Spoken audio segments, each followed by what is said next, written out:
ETF index mutual funds నేర్చుకుని stock మార్కెట్లో రాణించాలనుకుంటున్నారా? వెంటనే ఈ నెంబర్కి కాల్ చేయండి. హాయ్ హలో నమస్తే, welcome back to Suman TV. Present మనతో పాటు ఉన్నారు 25 ఇయర్స్ నుంచి అమెరికాలో ఉంటున్నటువంటి ఎంఎన్సీ ఎగ్జిక్యూటివ్ వీరభద్ర గారు. మరి ప్రజెంట్ అమెరికాలో ఎలాంటి సిచ్యువేషన్స్ ఉంటున్నాయి, మరి అక్కడికి వెళ్ళిన వాళ్ళే కానీ అక్కడ ఉన్న వాళ్ళే కానీ వెళ్ళాలనుకున్న వాళ్ళు, మరి చాలా న్యూస్ మనం అయితే చూస్తున్నాం. ఎప్పుడైతే ట్రంప్ అధికారంలోకి వచ్చాడో అప్పటి నుంచి ఇప్పటి వరకు ప్రతి క్షణం కూడా కొత్త కొత్త డెసిషన్స్ తీసుకోవడం, వాటిని ఇంప్లిమెంట్ చేయడం, కొన్ని బ్యాన్ చేయడం చాలానే చూస్తున్నాం. మరి ప్రెసెంట్ అక్కడ ఉంటున్నారు కాబట్టి సార్, అక్కడ సిచ్యువేషన్ ఎలా ఉంది, వీటన్నిటిపైన మాట్లాడదాము సార్తో.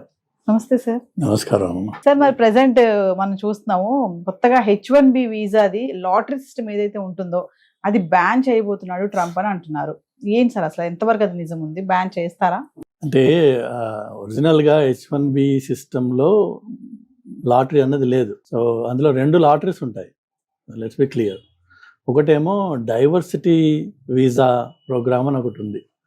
అది ఎప్పుడో 90sలో జార్జ్ H.W. బుష్, అంటే జార్జ్ బుష్ వాళ్ళ ఫాదర్ ప్రెసిడెంట్గా ఉన్నప్పుడు పాస్ చేశారు. ఇండియా లాంటి కంట్రీస్కి అది వర్తించదు. చాలా మటుకు ఈ ఆఫ్రికన్ కంట్రీస్, చిన్న చిన్న కంట్రీస్, వీటికైతే ఎక్కడైతే రిప్రజెంటేషన్ తక్కువ ఉంటుందో అక్కడి నుంచి వాళ్ళు వీసా అప్లై చేసుకున్నట్టయితే, ఇన్ఫ్యాక్ట్ వాళ్ళది H1B కాదు, వాళ్ళకి డైరెక్ట్గా వాళ్ళు గ్రీన్ కార్డ్ ప్రాసెస్లోకి వెళ్తారు. వాళ్ళు దానికి లాటరీ ఇస్తారు. ప్రతి కంట్రీకి కొంత కోటా ఉంది.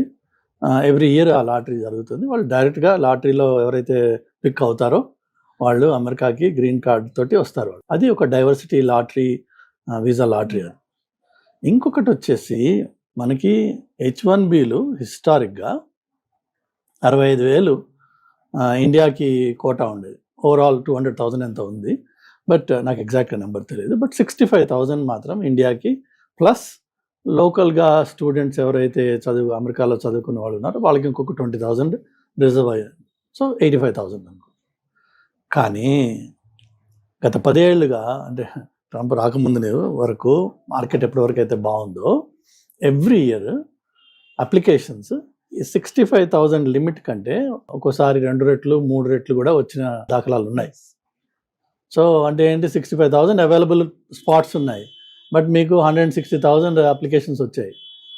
ఇందులో ఎలా వీళ్ళని డిసైడ్ చేయాలి అంటే దానికి లాటరీ సిస్టమ్ పెట్టారు. ఆ లాటరీ సిస్టమ్ కూడా లాస్ట్ 5-6 ఇయర్స్లో ఇప్పుడు పెట్టారు తప్ప అంతకుముందు లేదు అది. ఎందుకంటే క్రౌడ్ పెరిగిపోయింది.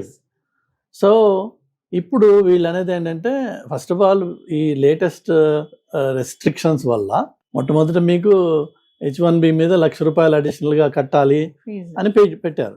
దాంతో మోర్ దెన్ 50% ఎవరైతే నో ప్రామినెంట్ స్పాన్సరర్స్ ఉన్నారో వాళ్ళు బ్యాక్ ఆఫ్ అయిపోతారు. అంటే ఫర్ ఎగ్జాంపుల్, మీరు ఎవరన్నా ఇండియా నుంచి తీసుకురావాలి, ఇంతకుముందు 65,000, 70,000, 80,000 పెట్టి ఒక ఎంప్లాయీని, ప్రాస్పెక్టివ్ ఎంప్లాయీని తీసుకురాగలిగితే, ఇప్పుడు ఆ 80,000 ప్లస్ 100,000 అంటే $1,80,000 కట్టి, ఎవరైతే ఇంతకుముందు 80,000కే తెచ్చేవాళ్ళమో ఇప్పుడు 1,80,000 కట్టాలి.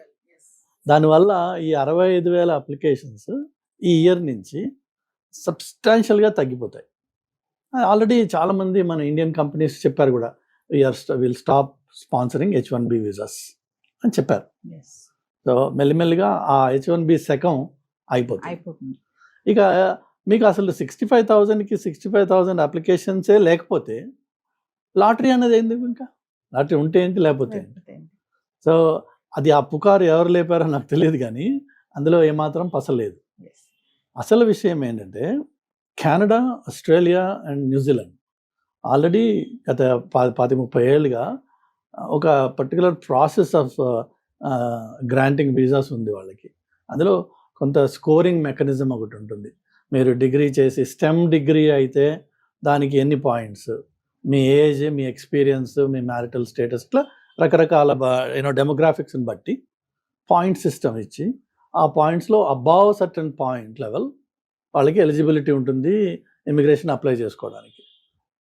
సో దెన్ ఆ విధమైన వెయిటెడ్ పద్ధతిని అమెరికాలో కూడా ఇంట్రొడ్యూస్ చేయాలని చెప్పి ఈ గవర్నమెంట్కి చాలా ఇంట్రెస్ట్ ఉంది. మొదటి నుంచి చెప్తున్నారు. ఏంటంటే వాళ్ళు అనేది, ఇప్పుడు అమెరికాలో 3,000 కాలేజీలు ఉన్నాయి, అలానే యూనివర్సిటీలు ఉన్నాయి. ఇండియాలో కూడా మనకి బోల్డ్ వందల్లో, హైదరాబాద్లోనే ఉన్నాయి కొన్ని వందల్లో అన్నిటికీ ఒకటే లెవెల్ ఆఫ్ రికగ్నిషన్ లేదు.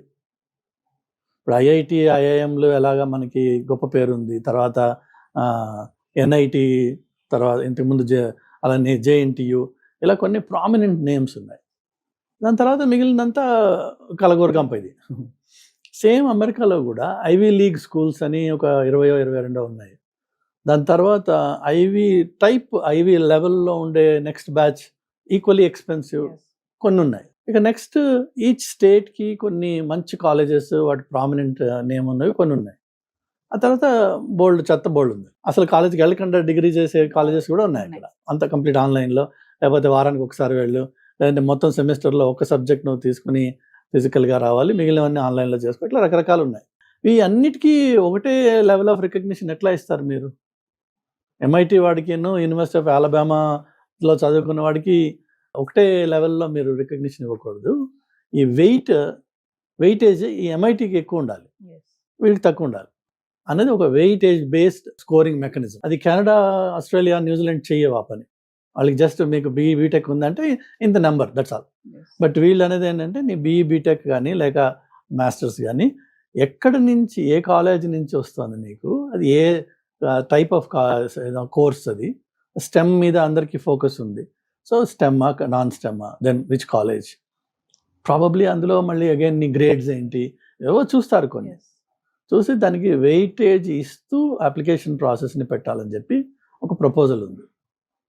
But above all of these there is a bill introduced in US house. వాళ్ళు ఏమంటారంటే అసలు ఈ ఇమ్మిగ్రేషన్లో చాలా ఫ్రాడ్ నడుస్తుంది. రీసెంట్గా మిన్నసోటాలో అనుకుంటా, or Michigan, I'm not sure exact, I think Michigan, Minnesota కూడా వేరే, మిషిగన్లో కొన్ని రైడ్స్ అయ్యి చాలా కంపెనీస్ని ఇమ్మిగ్రేషన్ ఫ్రాడ్లో పట్టుకుని షట్ ఆఫ్ చేశారు వాటిని. అలానే చాలామంది జైలులో కూడా వెళ్తున్నారు. అది వైడ్ స్ప్రెడ్గా మొత్తం కంట్రీలో ఇది నడుస్తుంది. ఇదంతా గత 15 ఏళ్ళుగా 20 ఏళ్ళుగా నడిచింది అని చెప్పి వాళ్ళు అనేది ఏంటంటే అసలు ఇమ్మిగ్రేషన్ అనే దాన్ని పాజ్ ఇద్దాం, ఈ ఫ్రాడ్, ఈ లూప్ హోల్స్ ఎక్కడెక్కడ ఉన్నాయి వాటిని క్లోజ్ చేసి అప్పుడు మళ్ళీ రీస్టార్ట్ చేద్దాం. ఈలోపు ఒక ఎక్సెప్షన్ ఒకదానికే ఏంటంటే సంవత్సరానికి 10,000 మెడికల్ ప్రొఫెషనల్స్ని మాత్రం అలౌ చేద్దాం. మిగిలింది అంటే లైక్ టెక్నికల్ ఐటీ రిసోర్సెస్ ఇది పాస్ చేసేద్దాం అని చెప్పి ఒక ప్రపోజల్ ఉంది. మోస్ట్ లైక్లీ అది పాస్ కూడా అవుతుంది.